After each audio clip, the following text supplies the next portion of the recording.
para hablar acerca de que la iglesia es una, me gustaría comenzar citando un texto bíblico del Evangelio de Juan, el capítulo 17, donde Jesús nos dice, o Jesús hizo una oración pidiendo al Padre que todos sean uno, como Él y el Padre son uno. Aquí nos habla acerca de esta unidad de la iglesia que es necesaria. Hablar de que la iglesia es una, es necesario hablar de que son 4 características que la iglesia tiene. La iglesia es una, es santa, es católica y apostólica. Y van íntimamente unidas, no podemos separar una de la otra. Es necesario que las 4 características estén presentes. Pero hablar de que la iglesia es una, no es hablar de que esta característica le viene a la iglesia por sí misma. Esta característica de que la iglesia es una, le es dada por su fundador, por Cristo mismo. La iglesia es una, o recibe esta característica de unidad por medio de el modelo que la iglesia tiene, que es la Santísima Trinidad. Pues así como el Padre, el Hijo y el Espíritu Santo son uno solo, de la misma manera la iglesia es una también. Podemos hablar también acerca de esta característica de unidad o de unicidad por parte de la iglesia, que la iglesia es una en Cristo, porque Cristo al encarnarse vuelve a unir a toda la humanidad con el Padre. Unidad con el Padre que la humanidad había perdido por medio del pecado. Cuando Cristo restaura esta unidad que hay entre la humanidad y entre el Padre, ahí está este modelo de unidad o de unicidad que la iglesia tiene desde la perspectiva de Cristo. Desde la perspectiva del Espíritu Santo, la iglesia es una también porque el Espíritu Santo unifica a la iglesia en Cristo mismo, en el cuerpo de Cristo que es la iglesia, en el cual Cristo es la cabeza.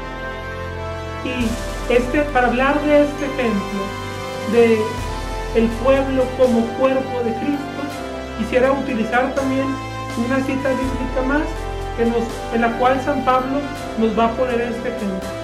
Es la cita bíblica de Corintios, capítulo 12, versículo 12, primera de Corintios, y dice lo siguiente: el cuerpo humano, aunque tiene muchos miembros, es uno, es decir, todos los miembros del cuerpo, no obstante su pluralidad, forman un solo cuerpo. Este ejemplo del cuerpo y la iglesia como unidad nos ilumina de una manera muy gráfica, porque así como nuestro cuerpo está conformado de cada una de nuestras extremidades, de los brazos, de las piernas, pero también tenemos una boca, una lengua, tenemos unos ojos, una nariz. Cada parte del cuerpo es importante porque cada parte tiene un rol especial y un rol esencial. Por lo tanto, necesitamos que cada una de estas partes que conforman el cuerpo estén íntimamente unidas para que así puedan formar un solo cuerpo. Aunque con las piernas son con las que andamos, con las manos es con las que tomamos, con los ojos son con los que vemos o observamos, es un solo cuerpo. Así, la iglesia también, aunque está conformada de muchos o de distintas personas, es una sola iglesia. Otro ejemplo que nos puede servir es el ejemplo de la familia. En la familia estamos conformados por distintos integrantes dentro de ella, pero todos estos integrantes en su conjunto conforman la familia. Hablemos o pongamos un ejemplo concreto. La familia Pérez Rodríguez, aunque está conformada por Juan, por Norma, por Pablo, por Ana, por Josué, es una sola familia, la familia Pérez Rodríguez. Aunque entre ellos son distintos, que este texto de San Pablo también nos va a hablar de la diversidad de carismas, aunque en la familia cada uno cumple su propia función, pues los padres no pueden ser hermanos, cumplen la función de padres y les toca dirigir, corregir, enseñar y educar a los hijos. Y los hijos tienen una función concreta también y no pueden asumir la del padre o de la madre. Los hijos les toca escuchar, obedecer, aportar también quizá a la familia, enriquecerse con los carismas que cada uno tiene o con lo que cada uno puede aportar. Pero aunque sean distintos, forman una sola familia.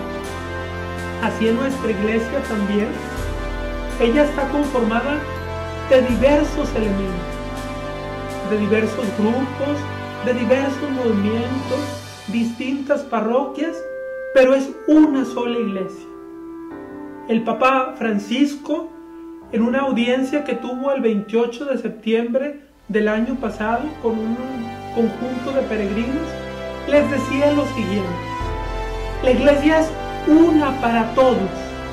Y esa parte que el Papa Francisco nos intenta recalcar es importantísima también. Es de suma importancia que nos quede muy claro, porque decía el Papa Francisco también, no podemos hablar de la iglesia de Europa, la iglesia de África, la iglesia de América, la iglesia de Oceanía.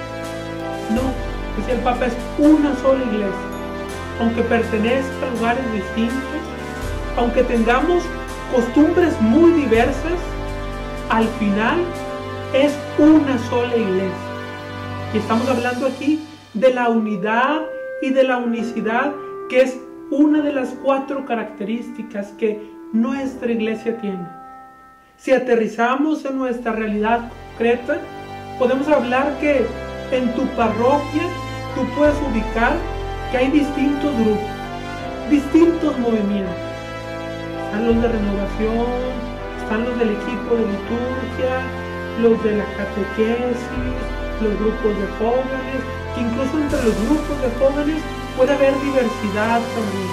A lo mejor están los del DER, a lo mejor están los de Albernia, los de Escuadrón, puedes encontrar un sinnúmero. Pero aunque haya diversidad de carismas, aunque sean distintos, es una sola iglesia. El Papa Francisco va a utilizar también el ejemplo de la familia, pero él va a ponerlo desde otro plano. Va a decir que en este ejemplo concreto de la familia, aunque podamos estar distantes, aunque unos vivan en un estado y los demás en uno distinto, siempre va a haber unidad en la familia, va a haber comunicación entre ellos.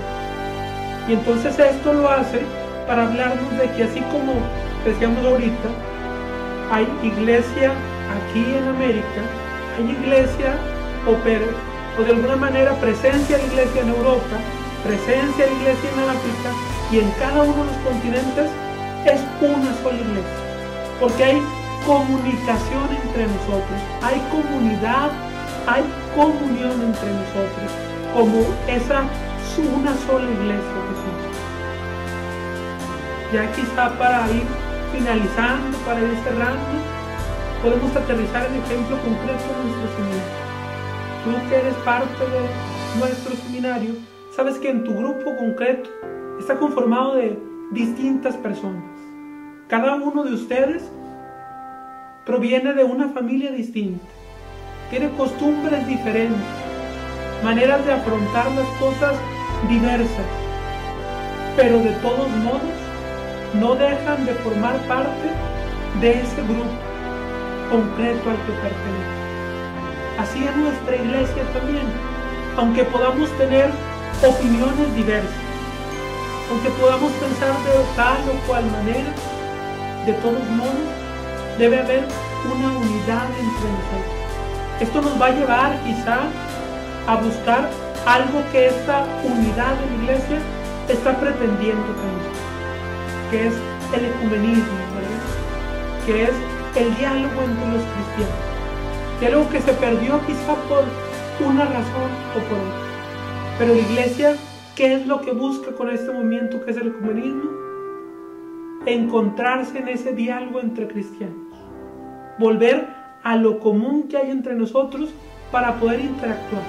Pero lo importante aquí es que no busquemos las diferencias, que no sea como una lucha que hay entre mi religión o esta otra religión, sino que busquemos aquello que causa la unidad entre nosotros, para que así esta unidad de la iglesia que debemos buscar desde adentro pueda verse reflejada también hacia el exterior.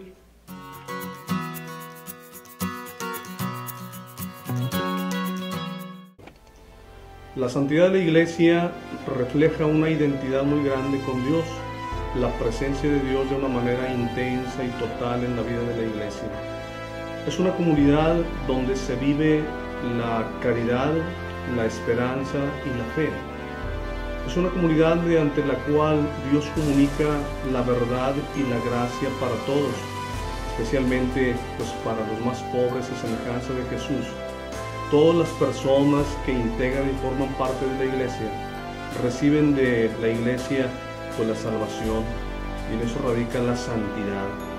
La iglesia ha recibido, como Jesús en la encarnación, ha recibido al Espíritu Santo.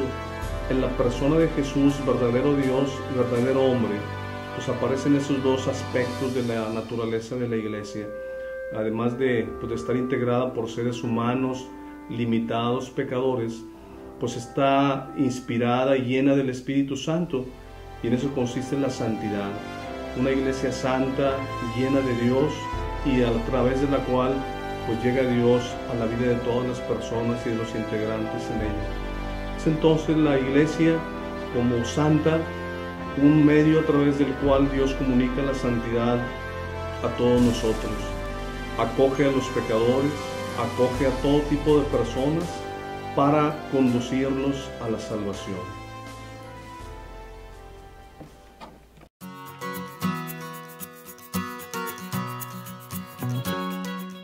¿Por qué se dice que la iglesia es católica? Desde que Cristo dio el mandato misionero a sus apóstoles y les dijo: vayan por todo el mundo y anuncien el Evangelio y hagan discípulos míos, bautícelos en el nombre del Padre, del Hijo y del Espíritu Santo, desde allí la iglesia adquiere la cualidad de ser misionera y de decir católica, es decir, universal. El primero que dio esta característica a la iglesia fue San Irineo de León. Él decía que la iglesia debe de ser conocida para todos, la salvación debe ser universal, así como Cristo inició su mandato misionero, no solamente a los judíos, sino a los pueblos también cercanos que no eran judíos. Así también la iglesia viene con esta conciencia de que la iglesia debe de ser llevada, de que el reino debe ser llevado a todos. La iglesia somos todos los bautizados y todos los hombres estamos llamados a pertenecer a la iglesia, a alcanzar la salvación. Decir la iglesia católica es también tener la totalidad de la salvación. Tenemos muchos de los signos, muchos sacramentos que nos pueden ayudar a adquirir la salvación. Cuando Cristo envía a sus apóstoles, les promete que enviará también al Espíritu Paráclito, que vendrá e intercederá por ellos y los acompañará siempre. El día de Pentecostés, algunas lenguas como de fuego se posaron sobre los apóstoles y ellos comenzaron a recordar todo lo que su maestro les había enseñado. Salieron a todos los pueblos a hablar en diferentes lenguas, a anunciar que el reino de Dios está presente, que todos deben de conocer la salvación, que todos deben adquirir la salvación conocida desde la buena nueva del Evangelio de Cristo. Es por eso que la iglesia como católica es a la vez misionera, porque está destinada a llevar la salvación a todos los hombres de todo el mundo.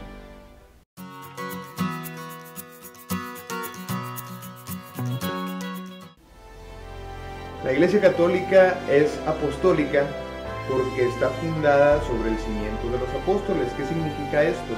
La Sagrada Escritura atestigua que en diferentes citas desde los evangelios como los sinópticos, que Jesucristo mismo deja a San Pedro y a los demás apóstoles pues la misión de continuar con el reino, con la iglesia. Asimismo, tanto San Pablo en Efesios y San Lucas en los Hechos menciona el cimiento de los apóstoles, o que la iglesia está fundada sobre pues, este cimiento de los apóstoles. Asimismo, la enseñanza que los apóstoles recibieron de Jesucristo pues se ha ido transmitiendo a través de la Sagrada Tradición hasta nuestros tiempos. Por eso la iglesia sigue siendo apostólica, por la enseñanza de los apóstoles. Asimismo, por la sucesión apostólica, tanto el Santo Padre, el Papa, como los obispos, pues son sucesores de los apóstoles. De esta manera, pues el Espíritu Santo va transmitiendo este poder, esta representación de Cristo en los apóstoles. Es por eso que nuestra iglesia es apostólica.